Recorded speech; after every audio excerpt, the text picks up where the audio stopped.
खुशहाली का दर्पण, जन जन के जीवन की खुशहाली का दर्पण, ये है कृषि दर्शन, ये है कृषि दर्शन, ये है कृषि दर्शन।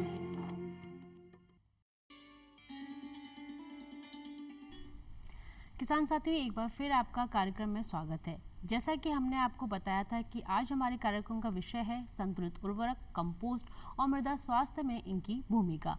और विषय के बारे में विस्तार से जानकारी देने के लिए हमारे साथ में स्टूडियो में मौजूद हैं श्री हवा सिंह रणवा जी। आप हैं मुख्य प्रबंधक प्रपको जयपुर से। सर, आपका कार्यक्रम में बहुत बहुत स्वागत है। कार्यक्रम में मैं आपको बता देना चाहते हैं किसान भाइयों कि आज हमारा फोन इन प्रोग्राम है और आप हमें कार्यक्रम में फ़ोन कर सकते हैं। फ़ोन करने के लिए हमारे फ़ोन नंबर हैं 704999, साथ ही हमारे दूसरे फ़ोन नंबर है 704998।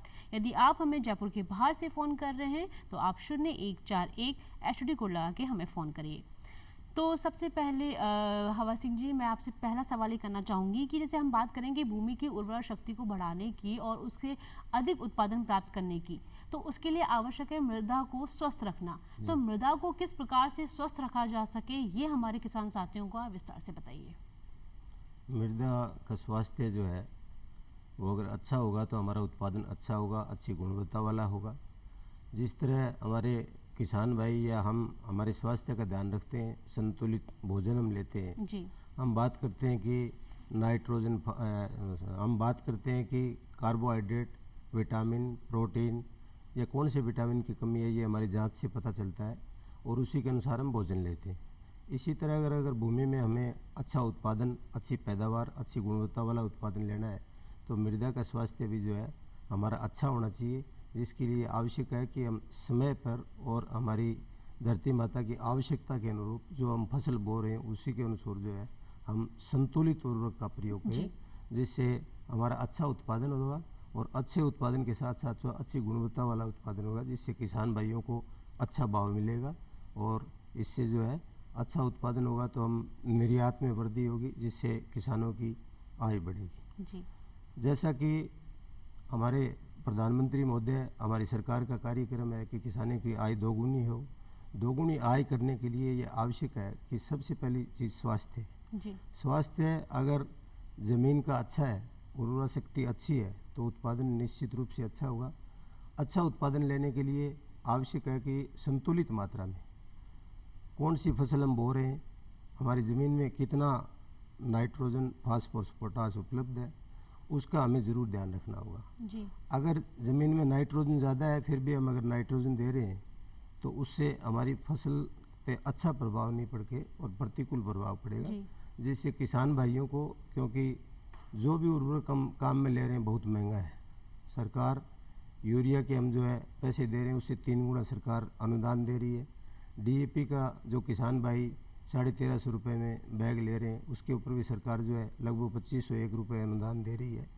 तो ये इतनी भारी भरकम राशि है कि अगर किसान भाई सही उसको काम में नहीं लेंगे तो उससे हमें फ़ायदे के बजाय नुकसान हो रहा है। इसलिए किसान भाइयों को चाहिए कि संतुलित मात्रा में, भारत सरकार का बहुत बड़ा कार्यक्रम है, भारत सरकार के साथ साथ हमारी राजस्थान सरकार का भी संतुलित उर्वरक कार्यक्रम बहुत बड़ा कार्यक्रम है, उसी के अनुरूप जो है हमें संतुलित उर्वरक देने से अच्छी पैदावार होगी, अच्छा उत्पादन मिलेगा। और उसके लिए आवश्यक है कि किसान भाई जो है हम जब किसी भी तरह की तकलीफ हमें होती है तो हम खुद की खून की जांच कराते हैं। जी सर, जैसे आपने बताया जांच की अगर हम बात करें तो आज भी हमारे किसान साथी हैं जो नहीं जानते हैं कि मृदा स्वास्थ्य की जांच कहाँ करवाएं, उसकी सुविधा कहाँ पर उपलब्ध है, तो वो हमारे किसान साथियों को आप बताएं कि इसकी जांच कहाँ हो। जी, मृदा जांच के लिए जो है हमारे राजस्थान में जो है जगह जगह, जैसे जयपुर दुर्गापुरा में लैब है, इसी तरह जोधपुर में लैब है, इसी तरह कोटा में लैब है, इसी तरह गंगानगर में लैब है, करीब करीब हर जिला मुख्यालयों पर और हमारे जो कृषि विज्ञान केंद्र हैं उनके ऊपर जो है जांच की सुविधा उपलब्ध है। इसके अलावा अगर बात करें दूसरी संस्थाओं की, जो भारत सरकार की जो दूसरे उपक्रम है, जैसे क्रिप्को की आप बात करें तो क्रिप्को की एक बहुत बड़ी लैब है जो दिल्ली में स्थापित है और हमारा जो सारा स्टाफ है जो फील्ड में हर ज़िले में हमारा जो क्षेत्रीय अधिकारी है वो समितियों के माध्यम से जो है किसानों से संपर्क करके और नमूने मिट्टी के लेते हैं और वहाँ से लेकर के हम लैब में भेजते हैं और वहाँ से किसानों को रिपोर्ट, ऑनलाइन रिपोर्ट भी दे रहे हैं और जो है डाक से भी रिपोर्ट भेज रहे हैं। जी। तो ऐसा कहीं भी कोई दिक्कत नहीं है कि किसान नमूना इकट्ठा करे उसकी जांच नहीं हो, जी। क्योंकि यहाँ राज्य स्तर पर बहुत लैब हैं। उसके अलावा इफ़को है, क्रिबको है, IPL है, जो दूसरी संस्थाएं भारत सरकार की जो भारत सरकार के मार्गदर्शन में काम कर रही हैं, उन सब में ये सुविधा उपलब्ध है जी। और किसानों को लगातार परिणाम प्राप्त हो रहे हैं। उसी के अनुसार किसान खाद काम मतलब में ज्यादातर जिला मुख्यालयों में इसकी सुविधा है और जी। किसान अपनी मृदा का नमूना लेके वहाँ जा सकता जी है। ले जा सकते हैं। बिल्कुल। हाँ। अगर हम बात करें संतुलित उर्वरक की, तो हमारे किसान साथियों को हम बताना चाहेंगे कि संतुलित उर्वरक क्या है, इसका क्या महत्व है और इसकी आवश्यकता क्यों पड़ती है। संतुलित उर्वरक की आवश्यकता इसलिए पड़ी कि हम जो है लगातार फसलें ले रहे हैं जी ज़मीन से। जी लगातार फसलें लेने से पहले हम एक फसल लेते थे, जी फिर हमने 2 फसलें लेनी चालू की, फिर हमने 3 फसलें लेनी किसान जी। भाइयों ने शुरू की। अब किसान भाई जो है ऐसी फसलें भी ले रहे हैं जिनमें उर्वरक की बहुत ज़्यादा आवश्यकता पड़ती है। जी जब हम लगातार फसलें लेते रहे तो उससे जो नाइट्रोजन, फास्फोरस, पोटाश या जो दूसरी तत्व है, लगभग 17 पोषक तत्व जो है वो पौधों को आवश्यक होते हैं, ज़रूरत पड़ती है। जी। जो मुख्य जो पोषक तत्व हैं नाइट्रोजन, फास्फोरस, पोटाश, इनकी बहुत ज़्यादा मात्रा में ज़रूरत पड़ती है। जी। इसके अलावा आपका आयरन है, कैल्शियम है। ऐसे मुख्यतः 17 पोषक तत्व हैं जिनकी हमें आवश्यकता पड़ती है। जी। बिल्कुल। तो उनमें से लगातार जब हमने फसलें ली, ऐसी फसलें भी ली हमने जैसे गेहूं की फसल है या जी। कपास हाइब्रिड आपके बीज आ गए, उन फसलों में बहुत ज़्यादा नाइट्रोजन, फास्फोरस, पोटाश और अन्य तत्वों की आवश्यकता पड़ती है। जी तो लगातार फसलें लेने से एक तरह से सभी तत्वों का हमने ज़मीन से दोहन कर लिया, तो ज़मीन में इनकी कमी हो गई और उर्वरक शक्ति कम हो गई। जी अभी आप देख रहे हैं कि शुरू में जब हमारे देश में अनाज की कमी थी जी और हमने उर्वरक काम में लेना शुरू किया तो बहुत तेज़ी से हमारा उत्पादन बढ़ा। जी। और अभी पिछले 2 दशक से आप देखेंगे तो उत्पादन एक तरह से थोड़ा स्थिर हो गया है, मतलब उतनी तेज़ी से नहीं बढ़ रहा है। जी ये नहीं बढ़ने का कारण यही है क्योंकि हमारी किस्में बहुत अच्छी हैं, हमारे जो साइंसदानों ने बहुत अच्छी किस्में जो ईजाद की हैं, जैसे आपकी गेहूं है, कपास है, हाइब्रिड बीज आ गई। कमी ये है कि हमारी ज़मीन में पोषक तत्वों की कमी है और वो पोषक तत्व है हम ऊपर से यूरिया, DAP और दूसरे जो आपके कंपोस्ट या जैव उर्वरक दे करके उसकी पूर्ति करेंगे, तब हमारा उत्पादन बढ़ेगा। जैसा आपने बताया कि उनकी हम पूर्ति करेंगे, लेकिन उन जैव उर्वरकों की हम किस प्रकार से पूर्ति करेंगे, हम जो पोषक तत्व हैं उनकी मात्राओं का किस प्रकार से ध्यान रखेंगे, ये आप हमारे किसान साथियों को बताइए। कि जो आपने बताया कि NPK, नाइट्रोजन, पोटेशियम, फास्फोरस, इनकी जी। मात्राओं का किस प्रकार ध्यान रखना होगा। देखिए मिट्टी जांच से हमें पता चलेगा जी कि हम किसकी कमी है। किस चीज़ की कमी है। जी जब हम मिट्टी का नमूना लेते हैं, नमूना लेकर के जांच के लिए भेजते हैं, उसकी रिपोर्ट जो आती है उसमें नाइट्रोजन, फास्फोरस, पोटाश उसमें कितना है, जी कार्बनिक पदार्थ की मात्रा जी। कितनी है, हमारी ज़मीन लवणीय है या अम्लीय है, अम्लीय अम्ल है। की मात्रा ज़्यादा है, ये सारी चीज़ें हमें मिट्टी जांच से पता चलती बिल्कुल। है। मिट्टी जांच के लिए जैसे अपने अभी जगह जगह प्रयोगशालाएं सरकार ने खोली है। इसके अलावा उसका नमूना लेने का तरीका भी बड़ा साधारण है। जब खेत खाली हो, फसल बुआई से लगभग 2 महीने पहले ये प्रक्रिया शुरू करनी पड़ेगी। जब खेत खाली हो तो लगभग 1 इंच जो है 2 आंगुल अपनी मिट्टी हटा करके और उसमें से आधा इंच गहराई तक जो है हम जो है नमूना लेते हैं। अगर आपको बाग लगाना है तो क्योंकि बाग वाले जो पौधे होते हैं उनकी जड़ें ज़्यादा गहरी जाती हैं, जी तो उसका नमूना हमें लगभग 3 फीट तक लेना पड़ेगा नीचे गहराई तक। जी एक मुरबा ज़मीन अगर 25 बीघा ज़मीन की बात करें तो उसमें लगभग 5-6 सैंपल बनते हैं और उनका अपने अलग अलग मुरबा नंबर और किला नंबर हमें उसमें लिखना पड़ेगा। भाई ये इस मुरबा नंबर और किला नंबर का नमूना है और उस नमूने को ले करके और हम जो है लगभग 1-1.5 किलो मिट्टी लेने के बाद उसमें नमूने को तैयार करेंगे, आमने सामने की मिट्टी रखेंगे और एक दूसरी तरफ की हटा देंगे। इस तरह लगभग जो है 100-150 ग्राम मिट्टी का एक नमूना तैयार करेंगे। वो नमूना तैयार करके और उसमें किसान का नाम, पिताजी का नाम, मुरबा नंबर, किला नंबर, हमने जो पहले फसल बोई है, इसके साथ साथ हम आगे कौन सी फसल बो रहे हैं, क्योंकि जो फसल बोएंगे उसमें नाइट्रोजन, फास्फोरस, पोटाश कितना चाहिए, इन सब चीज़ों को लिखना पड़ेगा। तभी हमारी जो रिपोर्ट आएगी उसमें जो है मात्रा लिखी हुई और वर्तमान में मात्रा कितनी है, सारी जो है रिपोर्ट हमारे पास आ जाएगी किसान के पास। तो सर आप ये बताइए साथ में कि जैसे हमने हमारे संतुलित उर्वरकों का उपयोग किया, साथ ही हमारे किसान साथी यदि दूसरे खाद का उपयोग करना चाहते हैं तो क्या वो साथ दूसरे खाद का उपयोग कर सकते हैं उसमें? बिल्कुल, संतुलित वो उर्वरक किस कार्यक्रम प्रकार? में जी। संतुलित उर्वरक कार्यक्रम जो है जी उसमें हमें ऑर्गेनिक खादें उनका भी समावेश करना पड़ेगा। जी जैसे पुराने समय में हम गोबर की खाद काम में लेते थे, अब गोबर की खाद की जी। बहुत कमी है। गोबर की खाद अगर हम नहीं दे पा रहे हैं तो हमारी सरकार ने सिटी कंपोस्ट के नाम से जो है कंपोस्ट आया है, जिसका उत्पादन तेज़ी से बढ़ा है और उसका जो किसान भाइयों ने भी बहुत अच्छा उपयोग किया, उसके परिणाम भी बहुत अच्छे हैं। अब जैसे आप क्रिप्को की बात करें जी तो क्रिप्को द्वारा लगभग 5000 टन जो है कंपोस्ट प्रतिवर्ष जो है किसानों को सहकारी समितियों के माध्यम से पूरे राज्य में उपलब्ध करवाया जा रहा है, और उसमें जो है 5 या 7 कट्टे जो है कंपोस्ट प्रति बीघा के हिसाब से किसान भाई काम में ले रहे हैं, और उसके बड़े सर, अच्छे। ये आप कंपोस्ट की जो आप बात बता रहे हैं, आप हमारे किसान साथियों को बताइए कंपोस्ट क्या है और ये किस प्रकार से खेती में काम में लिया जाता है। जी, कंपोस्ट जो है एक ये जो शहरी फसलों का अवशेष और पशुओं का जो ये गोबर मलमूत्र जो भी है जी। और शहरी जो कचरा है उसको मिला करके और उसका डिकम्पोजिशन या उसको हिंदी में कहें तो कब अपघटन करके और उसको एक खाद तैयार की जाती है जो काले रंग की होती है, जी और उसमें एक निर्धारित प्रक्रिया है। वैसे बहुत साधारण प्रक्रिया है, लेकिन उसको वैज्ञानिक तरीके से खाद की जाती है, जी तैयार की जाती है, और उस काले रंग के पदार्थ को फिर 50-50 किलो इकट्ठों में भर करके किसानों को उपलब्ध किया जा रहा है। जी कंपोस्ट जो है उसके इतने अच्छे परिणाम है कि जो पहले हमारी ज़मीन में लगातार फसलें लेने से और जुताई करने से फसल अच्छी नहीं हो रही थी, क्योंकि ज़मीन की जो संरचना भौतिक और रासायनिक गुण है वो काफ़ी केमिकल यूज करने से काफ़ी प्रभावित हुए। तो कंपोस्ट की वजह से जो है मृदा की जो है रासायनिक भौतिक संरचना सुधरी, हमारे जो मित्र कीट हैं वो और ज़्यादा बढ़े, और जो ज़मीन की जो पानी ग्रहण करने की क्षमता है, वाटर होल्डिंग कैपेसिटी जिसको कहते हैं, वो काफ़ी बढ़ी। तो इससे काफ़ी अच्छे परिणाम प्राप्त हुए। जी सर, कंपोस्ट की हम बात कर रहे हैं तो कंपोस्ट को हमारे किसान भाई किस प्रकार की फसलों में प्रयोग कर सकते हैं, या सभी प्रकार की फसलों में प्रयोग किया जा सकता है, या फिर कंपोस्ट का एक निर्धारित है कि हाँ हम इन्हीं फसलों में उपयोग कर सकते हैं, यदि हम दूसरी फसलों में इसका उपयोग करते हैं तो वो हानिकारक साबित हो सकती है। नहीं, किसान भाई जो है कंपोस्ट को सभी फसलों में काम में ले सकते हैं, और अभी तक की जो काम में ली गई है जो परिणाम आए उनके बारे में मैं किसान भाइयों को अवगत कराना चाहता हूँ कि अनाज वाली फसलों के साथ साथ जो है जी जो आपकी तेल वाली फसलें हैं या दाल वाली फसलें हैं या सब्जियां हैं या आपके जितने भी फल वाले पौधे हैं, सब में कंपोस्ट काम में लिया गया है।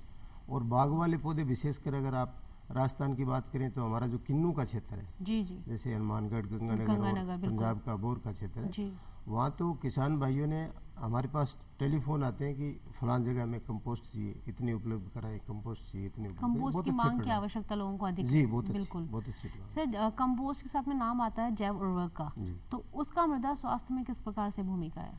जैव उर्वरक जो है आज के समय में बहुत ही महत्वपूर्ण है। जैव उर्वरक एक तरह से जीव होते हैं, जी हाँ, जो कई प्रकार के होते हैं, जैसे एजोटोबैक्टर है जी जो हम अनाज वाली फसलों में देते हैं, जी राइजोबियम जो है वो हम दाल वाली फसलों में देते हैं, जो नाइट्रोजन वायुमंडल में है उसको जो है स्थिरीकरण का कार्य जो है, मतलब एक तरह से जैव उर्वरक जो एक तरह से फैक्ट्री कह सकते हैं आप, जी जो तत्व हैं उनके उत्पादन की। आपका फास्फोरस घोलने वाले जिनको हम पीएसबी कहते हैं, फास्फोरस सोल्यूबलाइजिंग बैक्टीरिया, जी जो ज़मीन में हमारा फास्फोरस पड़ा है, जो अघुलनशील अवस्था में पड़ा है, उसको घुलनशील अवस्था में परिवर्तित करके और पौधे को उपलब्ध करा सकते हैं। इसी तरह पोटास को घोलने वाला जैव उर्वरक अलग है, जिंक को घोलने वाला जैव उर्वरक अलग है। तो ये आज की तारीख में भी कम से कम जो है हमारे क्रिप्को के पास भी 9 स्ट्रेन है। जी इसमें एक स्ट्रेन में जैसे आप एजोटोबैक्टर है, राइजोबियम है, इसी तरह फास्फोरस घोलने वाला है, पोटास घोलने वाला है, जिंक घोलने वाला है, इस तरह के स्ट्रेन जो है लगातार हमारे वैज्ञानिक जो है तैयार कर रहे हैं, उनके बहुत अच्छे परिणाम हैं। और सबसे बड़ी बात यह है कि जो हमारा केमिकल फर्टिलाइज़र का जो रासायनिक उर्वरक का जो गलत प्रभाव लगातार प्रयोग करने से हुआ, उसको जो है ये एक तरह से वातावरण को दूषित नहीं होने देते, जी और पर्यावरण मित्र जैव उर्वरक को कहा गया है, और रासायनिक उर्वरक का एक तरह से पूरक है। जी अगर हम इसको काम में ले रहे हैं तो बहुत उत्साहजनक अच्छे परिणाम प्राप्त हुए। जैसे क्रिप्को के कंपोस्ट की मांग है, उसी तरह क्रिप्को का जो जैव उर्वरक है वो किसानों द्वारा लगातार काम में लिया जा रहा है, बहुत अच्छे परिणाम है। और सबसे बड़ी बात यह है कि जो रासायनिक लगातार प्रयोग करने से जो हमारा उत्पादन में केमिकल का जो प्रभाव था उसको उदासीन करने के लिए, न्यूट्रलाइज करने के लिए जैव उर्वरक का बहुत बड़ा अहम योगदान है जी। और अच्छी गुणवत्ता वाला उत्पादन लगातार हो रहा है। सर, जैसे कि आप बार बार में जिक्र कर रहे हैं क्रपको का, तो ये क्रपको का हमारे किसान साथियों की ये जो जैव उर्वरकता की हम बात कर रहे हैं, इसमें किस प्रकार की भूमिका है? देखिए, क्रिप्को अप्रैल 1980 में जो है भारत सरकार द्वारा एक सहकारी संस्था है। सहकारी संस्था के रूप जी। में रजिस्ट्रेशन हुआ जी। और आज क्रिप्को का नाम जो है अंतर्राष्ट्रीय स्तर पर बड़े सम्मान के साथ लिया जाता जाना है। जाता है, क्रिप्को किसानों की संस्था है, बिल्कुल। क्योंकि किसान जो है सहकारी समितियों के सदस्य हैं और सहकारी समितियां क्रिप्को के सदस्य हैं। बिल्कुल, एक दूसरे के पूरक हैं। एक दूसरे के पूरक हैं। जी। सब सरकारों का भी योगदान है। जैसे राजस्थान सरकार की बात करें तो राजफेड जो है जी। वो क्रिप्को का सदस्य है। राजफेड की बहुत बड़ी राशि क्रिप्को में लगी है। तो किसानों को उत्पादन बढ़ाने और कृषि उत्पादन अधिकतम बढ़े और कृषि आदान जो है समय पर किसानों को मिले, इसलिए उत्पादन और विपणन, हमारा जितना भी उत्पादन हो रहा है, जैसे यूरिया का DAP आयात हो रहा है, कंपोस्ट तैयार हो रहा है, जैव उर्वरक तैयार हो रहा है, ये सारा सहकारी समितियों के माध्यम से आप किसी भी ज़िले में, जो देश के किसी भी कोने में जाएंगे तो जहाँ सहकारी समिति है वहाँ क्रिप्को का उत्पाद आपको मिलेगा। जी। उचित दाम पर मिलेगा, उचित गुणवत्ता वाला मिलेगा। जी सर। बहुत पहले समय ज़रूरत थी केमिकल फर्टिलाइज़र की, जी। क्योंकि हमारे देश में अनाज की कमी थी, उत्पादन बढ़ाना था, रासायनिक उर्वरक काम में लिए गए। अभी जो मांग है किसानों की या देश की जो मांग है, अच्छी गुणवत्ता वाला और ऑर्गेनिक प्रोडक्शन, क्योंकि आप ये देखें कि लगातार एक तरह से आप ये कह सकते हो कि ऑर्गेनिक आप एक तरह से आयुर्वेदिक इलाज जी, कह हाँ, सकते हो। जैसा कि आपने जैसे- ऑर्गेनिक का नाम हाँ, लिया, जैसे तो किसान- हम बिल्कुल हम जानना चाहेंगे, हमारे किसान साथियों को बताना चाहेंगे कि ऑर्गेनिक खेती क्या है। ऑर्गेनिक खेती जो है, जी। जो हमने जितना भी अभी तक जो केमिकल यूज किया है, जो केमिकल फर्टिलाइज़र ले रहे हैं, जो काम में लिए है, उसके प्रभाव को कम करने के लिए और हमारे बहुत से उत्पाद जैसे आपका कंपोस्ट है, गोबर की खाद है, या जो शहरों में उत्पादन है उसको सिटी कंपोस्ट कहते हैं, जैव उर्वरक है, इन सब का एक समावेश है। मतलब इनका एक ऐसा संतुलन बनाना है केमिकल का और आपके जो दूसरे उत्पाद हैं उनका, कि धरती माता का जो केमिकल लगातार प्रयोग करने से जो स्वास्थ्य खराब हुआ है, उस स्वास्थ्य को सुधारा जाए। उसको सुधारने के लिए संतुलित उर्वरक कार्यक्रम के तहत इन सब का समावेश करना पड़ेगा। जी। जो हम यूरिया DAP काम में ले रहे हैं, इसके साथ साथ जैव उर्वरक हमें काम में लेना चाहिए। जैव उर्वरक से हम बीज उपचार करते हैं, जो जी। पूरी फसल जब तक पकेगी तब तक उसका प्रभाव रहेगा। इसी तरह आप जो है कंपोस्ट काम में लेते हैं। कंपोस्ट जब आप बुआई करेंगे फसल की, उससे पहले जब खेत तैयार करते हैं तब कंपोस्ट उसमें अच्छी तरह मिलाते हैं, जी। और उस कंपोस्ट का उस फसल में ही नहीं, आने वाले जो 4-5 साल तक, जो पहले साल हमने दिए, उसका 4-5 साल तक प्रभाव रहता है। जी। उसमें कंपोस्ट में जैसे आपको 0.8% नाइट्रोजन मिलेगा, 0.5% फास्फोरस मिलेगा, 0.4% पोटाश मिलेगा। ये सब जी। निर्धारित मात्रा में जो तत्व है प्राप्त होते जी। हैं, और उससे उत्पादन बढ़ने के साथ साथ जो गुणवत्ता है वो उत्पादन की बढ़ती है। जी सर, जैसा कि हमारे किसान साथियों को उम्मीद रहती है कि वो कृषि दर्शन से हर प्रकार की जानकारी प्राप्त कर सकें, जी। तो हम चाहते हैं कि चलते चलते आप हमारे किसान साथियों को कुछ संदेश देना चाहते हैं। किसान साथियों के लिए मेरा यही निवेदन है कि आपकी जो संस्थाएं हैं, जैसे क्रिप्को है, जी। हम जो भी उत्पाद किसानों को दे रहे हैं उसका लगातार हमें फीडबैक दें, हमारा उत्पादन जो है लगातार बढ़ाएं, क्योंकि किसान अगर खुशहाल और जी, समृद्ध और है पूर्ण तो रूप से उसका लाभ ले सके। उसका लाभ बिल्कुल। ले सकें, और अगर किसान जी। खुशहाल है तो देश खुशहाल होगा। जी। आप ये देखिए कि कोरोना के समय में जो है किसी भी सेक्टर में ग्रोथ नहीं थी, बिल्कुल। सिर्फ एक एग्रीकल्चर में जो है 2.5% की वृद्धि थी। जी। इसलिए हमारे किसान भाई जो बधाई के पात्र हैं कि उन्होंने कोरोना काल में बड़ा अच्छा कार्य किया, जी। और जिससे देश में जो अच्छा बिल्कुल उत्पादन। नहीं सर, किसान साथी हमेशा से हमारे लिए बधाई के पात्र रहेंगे और उम्मीद करते हैं कि आज का हमारा कार्यक्रम उनको बेहद पसंद आया होगा। और साथ ही ज़रा आपका धन्यवाद करते हैं कि आपने हमारे किसान साथियों को इतनी अच्छी जानकारी से अवगत कराया। तो किसान साथियों, आपसे लेते हैं हम विदा, और साथ ही साथ हम आपसे जानना चाहेंगे कि यदि आप हमें पत्र या अपने सुझाव हमें देना चाहते हैं तो उसके लिए आप हमें पत्र लिख सकते हैं। पत्र लिखने के लिए हमारा पता है कृषि दर्शन, झालाना डुंगरी, दूरदर्शन केंद्र, जयपुर। और इसी के साथ दीजिए हमें इजाज़त। नमस्कार।